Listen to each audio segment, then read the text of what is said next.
మహేష్ కుమార్ గౌడ్ గారు మాట్లాడతాడు, బీఆర్ఎస్ కు భవిష్యత్తే లేదట. ఈ బీఆర్ఎస్ కు భవిష్యత్తు లేదనేది బహుశా ఈ 25 సంవత్సరాల కాలంలో నేను ఒక 100 సార్లు విన్నా. ఒక ఆయన బీఆర్ఎస్ పార్టీని స్థాపించినటువంటి తొలినాళ్లలో ఇది మకలో పుట్టింది పుబ్బలో పోతుంది అన్నాడు. బీఆర్ఎస్ దెబ్బకు ఆయన రాత్రికి రాత్రి ముల్లా మూట చదువుకొని రాష్ట్ర సరిహద్దులు దాటిపోయాడు.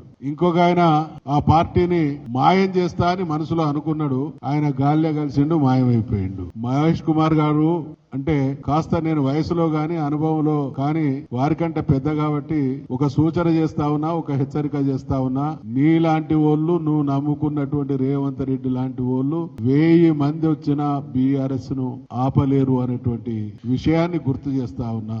ఇది తెలంగాణ ప్రజల ఆత్మగౌరవ ప్రతీక బీఆర్ఎస్ పార్టీ. తెలంగాణ జాతి ఉన్నంత వరకు తెలంగాణ జాతి ప్రయోజనాలకు విఘాతం కలుగుతున్నటువంటి ప్రతి సందర్భంలో తెలంగాణ ప్రయోజనాల కోసం నికార్సుగా పోరాడేటువంటి ఏకైక పార్టీ బీఆర్ఎస్ పార్టీ.